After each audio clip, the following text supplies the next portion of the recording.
Hi everyone, hope you are doing well from wherever you're watching this channel, depending on your time zone. Now, William Ruto has been in Kiambu County, a place where the difference among William Kabogo, Kimani Wamatangi, and Moses Kuria emerged. And therefore, many people expected that William Samoei Ruto, by making an entry to Kiambu County, is going to sort out that mess. But the unfortunate thing is that despite Ruto attracting small crowd in Kiambu, again Moses Kuria and William Kabogo boycotted William Ruto's rally today. Remember, these two, William Kabogo and Moses Kuria, are coming from Kiambu County. They are also vying for Kiambu governor seat. And therefore, being in Kenya Kwanza coalition and Ruto making his way to Kiambu, it means a lot for them. But the way they said that they are going to pull out from Kenya Kwanza rallies, in fact, it was UDA rallies, they still stand with that position. And when Ruto was in Kiambu, I think William Kabogo was also somewhere else doing his rally in Kikuyu constituency. And this is what he posted. Meaning, in as much Ruto was in one rally campaigning, William Kabogo was also in another different rally campaigning, but not campaigning for William Ruto. He was campaigning for himself and explaining to Kenyans in Kikuyu constituency on the reason why they should not vote for Rigathi Gachagua as a running mate to William Samoei Ruto in this election.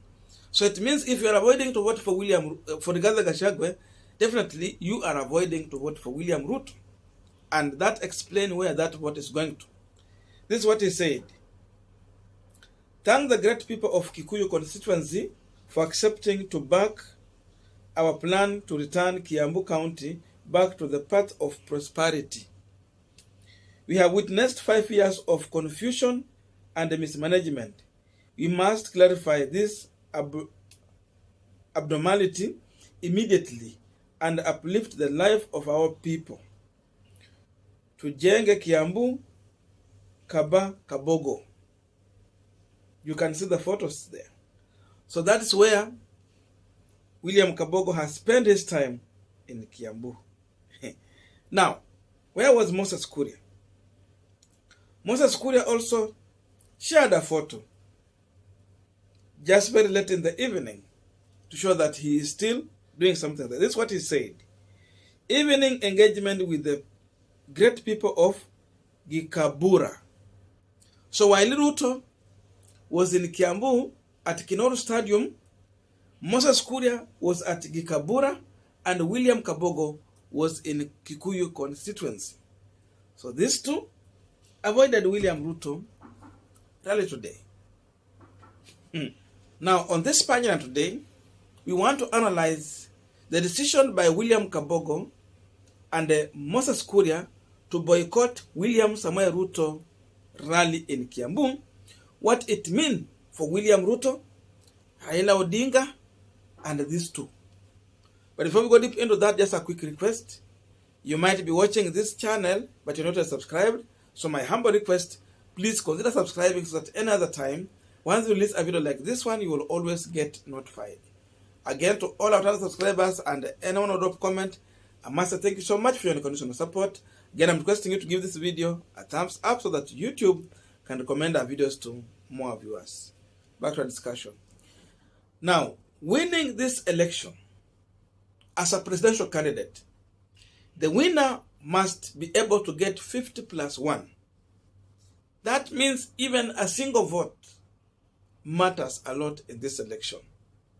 So if William Ruto is going to lose Moses Kuria and William Kabogo, it simply means he's missing 2 votes. He is going to lose 2 votes. But again, it is not only 2 votes if he's going to miss these 2. Because these 2 have their following.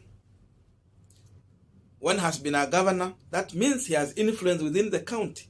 Another one has been a member of parliament. That means he has an influence within a certain constituency. And beside this, these two are party leaders. That means also they have influence across the Mount Kenya region through their political parties. So it explained to you very clear how big, how huge William Samoei Ruto is going to lose in case he's not going to contain the situation that is emerging in Kenya Kwanza. The temperature that rised between Kimani Wamatangi, William Kabogo, and Moses Kuria because of the competing interest. So many expected that Ruto making an entry to Kiambu, he was going to sort out this mess. He was going to call on these three and bring unity and harmony among them so that they can have a healthy campaign ahead of this general election.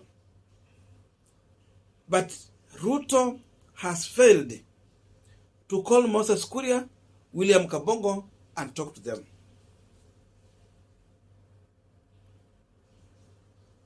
Today we were supposed to see these people holding their hands together and reconciling. You know, we are in injury time. This is the time you should not lose anyone. You have to use every means to contain everyone within your circles. But any loss that William Samoei Ruto is going to make, that is going to be a gain for Raila Karua's side. Remember, even when Moses Kuria has been in Kenya Kwanza, Kuria embraced Mother Karua.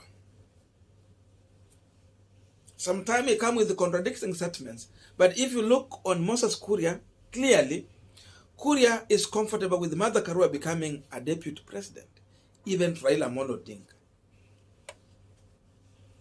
And that tells you that there can be a possibility, if this issue will not be sorted out, then Kuria can easily continue to say that Karua should become the deputy president.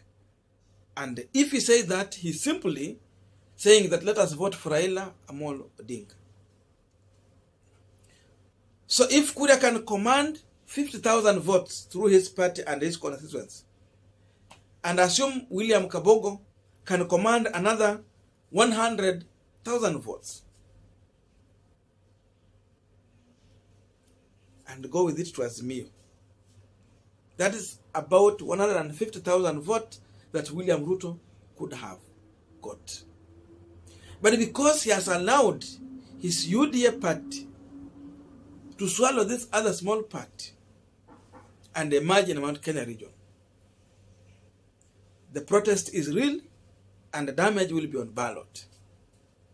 So just imagine that kind of votes going to Raila, or such people just staying at home, not going to vote, causing vote apathy. Because there are people who just will be disgruntled because their party leader or their person they were wishing for has been mistreated in Kenya Kwanza. So they might just stay at home and avoid going to vote. That is a lose for William Samoei Ruto.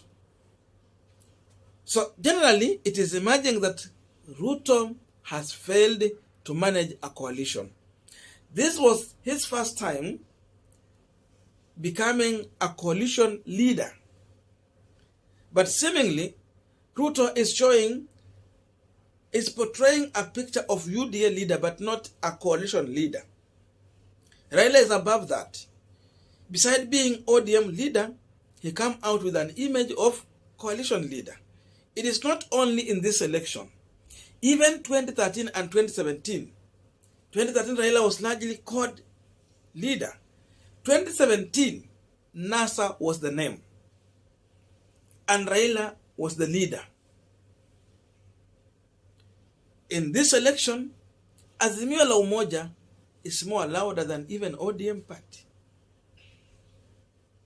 So Raila has experience and reputation in managing coalition. The failure of William Samoei Ruto to contain the situation tells you he is the worst person to lead a coalition. Instead, he will be focusing on his party and not the coalition. And what can that one culminate into? When you are focusing only on your party in a coalition, when you are a flag bearer of this coalition, definitely these other people are going to feel that you are letting them down or you are not embracing them. So if you don't embrace a coalition and you get to a place like Western, you are mentioning UDA instead of Kenya Kwanza. What are you telling the electorate?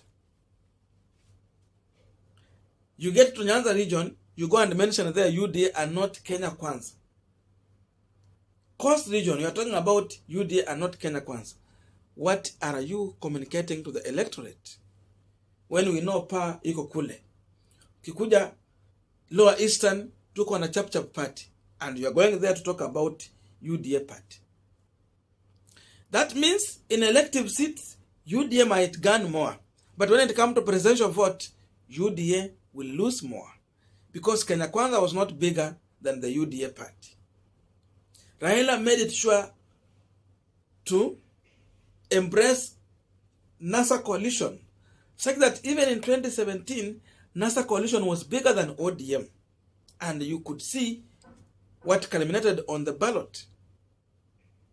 It was clear NASA won. Even their uniform was taking center stage. But now, UDA uniform, yellow color, is the one taking center stage everywhere. I'm wondering, even in this coalition, they don't have a coalition uniform. At least Azimio have. Even in 2017, NASA had a coalition uniform.